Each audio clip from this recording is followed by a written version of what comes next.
మన తొలి వెలుగు ప్రేక్షకులందరికీ నమస్తే. వీడియో అయితే నేను చెప్తా, తప్పు పోదనేది మీరు చెప్పాలి. ఎందుకంటే నేను కూడా చెప్పగలుగుతా, కానీ నేను జడ్జిమెంట్ తీసుకుంటేందుకు నాకు అంత రైట్స్ లేవు. మీరైతే కామెంట్ రూపకంగా తప్పు వద్ది ఒప్పువద్దు అనేది చెప్పే ప్రయత్నం చేయాలి. మొత్తం అయితే నేను ఎక్కడ తప్పు చెప్ప, అక్కడక్కడ కాకపోతే జరంత తెలుగులో మాట్లాడే ప్రయత్నం చేస్తా. వివాహేతర సంబంధం కొనసాగిస్తున్నాడని తండ్రిని చంపిన కొడుకులంట. తండ్రి అట ఒక ఆమెకు మరిగిండట. తండ్రి ఒక ఆమెకు మరిగితే ఇక చెప్తిన కాలం లేదు. చెప్తిన కాలం లేకపోయేసరికల్లా ఏం చేసిరు కొడుకులు, ఇక లాభం లేదురా మయ్య, ఈ చెప్పి ఆశకు వచ్చింది పాడైపోయి నోరే కాయగాస్తున్నా కానీ తండ్రి మాత్రం చెప్తింటలేదంట. ఏడ జరిగింది ఈ ముచ్చటంటే భూపాలపల్లి జిల్లాలంట. ఏడ చంపిరీనని వీళ్ళ అయ్య ఎవరినైతే ఉంచుకుండో ఆమె ఇంట్లోనే రెడ్డానిగా దొరికినట్టు ఈ తండ్రి. ఆమె ఇంట్లోకే వాళ్ళ ఇంటనే దొరికినట్ట. దొరకంగానే గొడ్డలు తీసుకుపోయినట్ట. గొడ్డలు తీసుకుపోయి పొల్లు పొట్టు గుద్దిరట. పిడిగుద్దులు గుద్దిరట. ఏడు కాడికి గుద్ది కింద పడ్డాక మళ్ళీ కొడుకులే దవాఖానకు కొనిపోయారట. ఆడికి పోయేసరికి చచ్చిపోయింది అని చెప్పారట. ఇక్కడ భూపాలపల్లి జిల్లాలో అంటే భూపాలపల్లి జిల్లాలో రేపాక అంట. రేపాక ఊరు. ఈయన పేరేమో చేరాలు. 55 ఏళ్ళు ఉంటాడు ఈయన. 55 ఏళ్ళు ఉన్నాక కూడా ఈయనకు అక్రమ సంబంధం పెట్టుకోవాలని ఆలోచన వచ్చిందంటే మరి ఆటగాడే ఉన్నట్టుంది కదా ముసలోడు. 55 ఏళ్ళు అంటే ముసలోడు అన్నట్టు ఏమి పాడా. ఇక ఈ కాలంలో 55 ఏళ్ళు బతకడమే మా ఎక్కువ. అసలు 55 ఏళ్ళకు లవర్ని మెయింటైన్ చేస్తున్నాయంటే మామూలుడు కాదు. భార్య ఉందంట. 2 కొడుకులు, రాముడు లక్ష్మణుడు కొడుకుల పేరు. 2 బిడ్డలు. బిడ్డల పేరు ఏం పేరు? సరిత, సౌజన్య. వీళ్ళంతా ఉన్నారట. మంచి పెద్ద ఫ్యామిలీ అన్నట్టు లెక్క. అయితే ఈయన గతంలోనే వాళ్ళ ఊరిలో ఏది, ఆ ఊరి పేరు ఏ ఊరు? రేపాక. ఈ రేపాకలా ఈయన ఒక ఆమెకు మరిగిందట. ఆ మరిన ముచ్చట ఇంట్లో ఎరుకైందంట. ఎరుకున్నప్పుడే పెద్ద మనుషులు చెప్పి, నాయన నువ్వు పెద్దోరు అవుతున్నావు, రోజుకింత మేము కూడా పెద్దగా అవుతున్నావు, నీకు ఈ పని తగదు నాయన, మమ్మగాని మా మాటిని జర తప్పుకో అని చెప్పిరట. గట్టెడ తప్పుకుంటారా, నేను ఆమెతో బట్టి బాగానే ఉంటా, ఆమె నా ఫ్రెండు, ఆమెతోటి నేను జర బాగానే తిరుగుతా అని చెప్పినట్ట.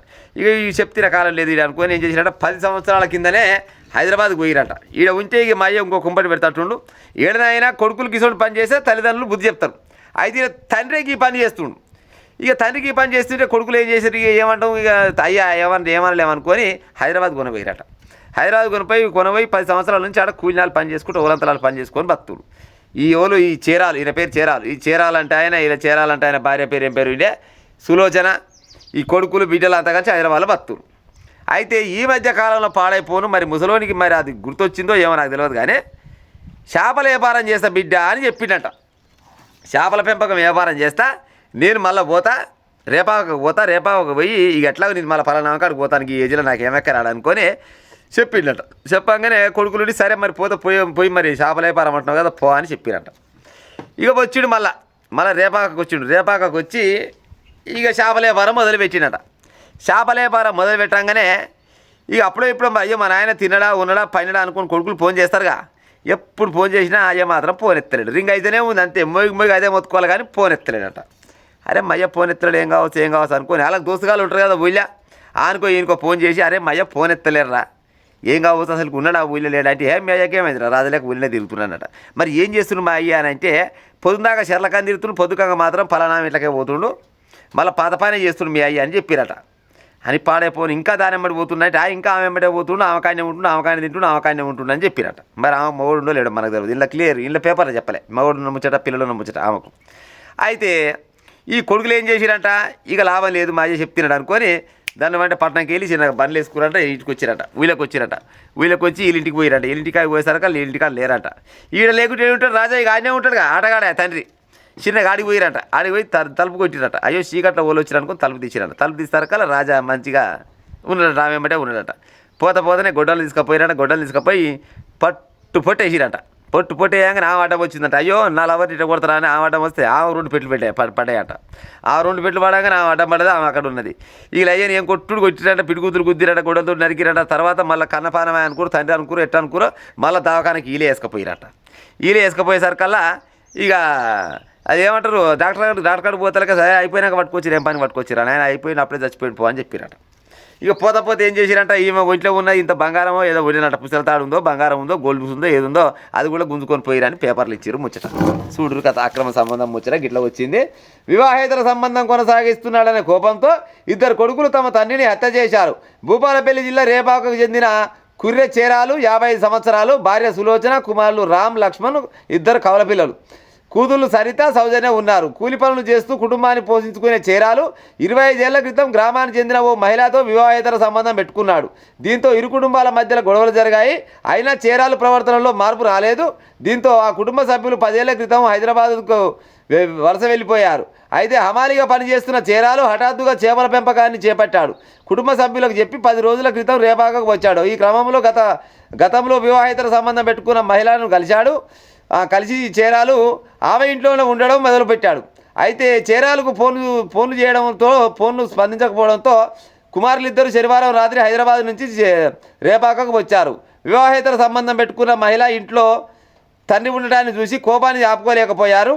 తండ్రిపై విచక్షణ రహితంగా దాడి చేసి గాయపరిచారు. ఈ గాయాలతో ఆసుపత్రి పాలైన చేరాలు చికిత్స పొందుతూ ఆదివారం ఉదయం మరణించాడు. రామ్ లక్ష్మణ్ శనివారం అర్ధరాత్రి చేరాలపై గొడ్డలతో దాడి చేశారని, తీవ్రంగా గాయపడిన చేరాలు మృతి చెందాడని పోలీసులు తెలిపారు. అడ్డొచ్చిన ఆ మహిళపై కూడా దాడి చేశారు. ఆమె మెడలో ఉన్న బంగారు తాడును లాక్కొని పరారయ్యారని అంటున్నారు. అయితే కొడుకులిద్దరూ కోపంతో తండ్రిపై దాడి చేశారని, తలపై కొట్టడంతో పిడిగుద్దులు గుద్దడంతో వల్లనే చనిపోయాడని గ్రామస్తులు అందరు చెప్తున్నారట. తీవ్రంగా గాయపడిన తండ్రిని కొడుకులే ఆసుపత్రికి తీసుకుపోయారని చెప్తున్నారు. కాగా చేరాలు అన్న కుర్రె కుమారు ఫిర్యాదు చేసిండు. ఈ చేరాలలో అన్న ఉన్నట్టు ఒక ఆయన, ఆ కుమార్ అంటే ఆయన ఫిర్యాదు చేసిండు. నా తమ్మిని చంపిరని ఫిర్యాదు చేస్తే పోలీసు వాళ్ళు కేసు ఫైల్ చేసిరు.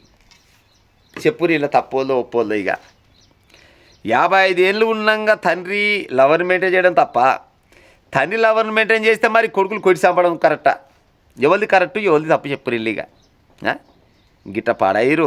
55 ఏళ్ళకి వచ్చినాక కూడా ఇంకా ఈయన లేచి లేగలగాస్తుండంటే ఏమనుకోవాలి ముసలోని?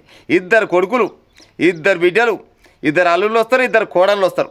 55 ఏళ్ళు అంటే ఆల్రెడీ దగ్గర వాళ్ళకి పెళ్ళిళ్ళు కూడా కావచ్చు. వాళ్ళకి వివరాలు ఇవ్వలేదు కానీ దగ్గర వాళ్ళకి పెళ్ళిళ్ళు ఈడికి వచ్చిన వాళ్ళు ఉంటారు, లేకపోతే పెళ్ళిళ్ళు అయ్యే ఉంటాయి. ఇక ఈ సమయంలో కూడా ఈయనకు గిసోటి ఏమంటారు ఈ సోపతులు. ఆమె ఎప్పుడో 25 ఏళ్ళ కింద సోపతి పాడైపోను, అదే సాత్రం అంటారు కదా, ఏదో బంధం 90 ఏళ్ళ దాకా దాటదా ఇడిపోదని గట్టిగా ఉన్నట్టుంది. చేపలు పెంచుదామని బుద్ధి పుట్టి హైదరాబాద్లో పని చేస్తాడు. ఈ పని పాడైపోని అమలు పని నేనేం చేస్తాను, చేపలు పెంచుకుందామని మళ్ళా ఈయన వచ్చిండంటే, ఈయన వచ్చి చేపలు పెంచుకోరని ఆయన అంటే చేపల ముచ్చిన పక్కకు పెట్టి చిన్నగా ఈ మిట్లకాయ పోయి మరిగి ఇక గిసోడు పైన చివరికి ఏకంగా సత్యకాడికి తీసుకొచ్చుకుండు. ఇంకో గిసోడు ముచ్చట్లు ఉన్నాయి. తండ్రి వివాహేతర సంబంధాన్ని కొనసాగిస్తున్నాను, తండ్రిని చంపిన కొడుకులు. మరి తప్పు కొడుకులదా తండ్రిదా? ఇక మీరే చెప్పాలి. ఇక